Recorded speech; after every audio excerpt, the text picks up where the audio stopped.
Following on the high heels of the 2023 hit film Barbie, Boop. The musical likewise aims to remake and rebrand another dated pop character for contemporary times and audiences.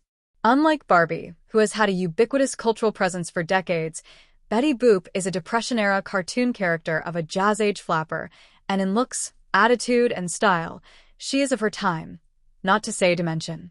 She was created by men and animated by their fantasies, a slightly surreal character, with an oversized, baby doll of a head, bee-stung lips, curvaceous bod, and a cutesy voice with a coy catchphrase boop-boop-a-doop. Many know her now as a camp curiosity or, more likely, that Macy's parade balloon, like Barbie. Boop goes on a dual reality journey of transformation and along the way boasts an upbeat score, terrific dance numbers, and delightful designs. Sometimes that's enough, at least for live mainstream entertainment with girl empowerment themes, aimed at family-centric markets and with great merchandising potential. Other times it just feels like a knockoff. The book by Bob Martin travels between Betty's cartoon world and the real one, or at least the world of musical comedy, which isn't all that real anyway. But Martin's script has little of the wit and originality which propelled his Clash of Worlds scripts for The Drowsy Chaperone and The Prom. His Boop book only elicits the occasional big laugh amid the winks, wordplay, and falderall. Certainly, he had his work cut out for him. Betty is a character without much character, or you could say just too many characters, something to which Barbie can relate. Betty's multitude of nutty roles during her decade-long heyday is cleverly addressed head-on in a snappy opening number in the all-black and white, lingo-spouting, cartoon world of the Fleischer Studios of the 30s.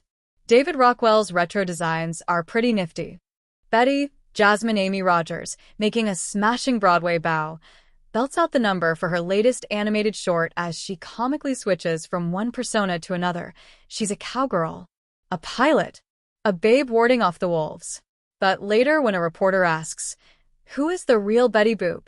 her tepid response, "Whoever you want me to be," sends Betty into a funk, if not an existential crisis.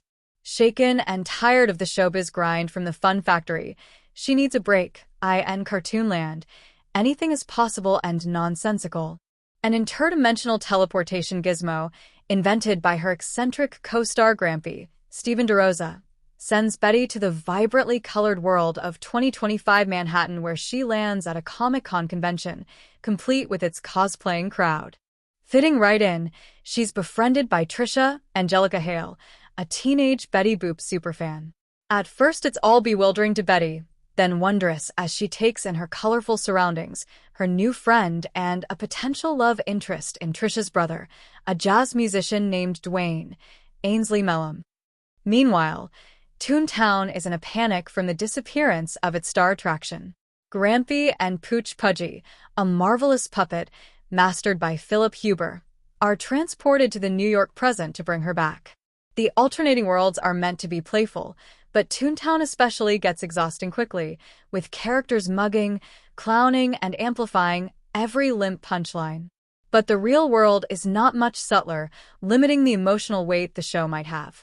There's also a throwaway subplot with Grampy reuniting with Valentina, Faith Prince, an astrophysicist he met and fell in love with during a long-ago teletrip.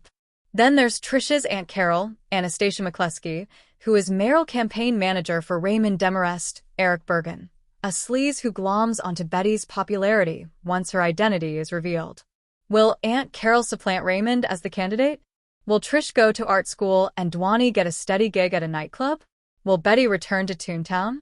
One's interest in any of these answers depends on a tolerance for corn and patience until the musical numbers.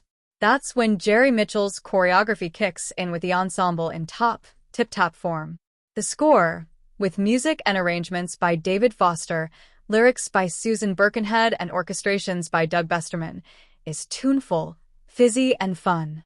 Rogers is a delightful embodiment of Betty, a cartoon that she makes just human enough with warmth, vulnerability, and pluck.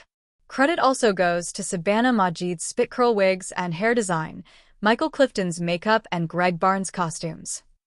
Mellum's adorable real-world Dwayne may be as two-dimensional as Betty, but at least he can show off a splendid voice and elegant dance moves in She Knocks Me Out and shares with Betty the knockout song, Why Look Around the Corner, and the hot bandstand number, Where I Wanna Be.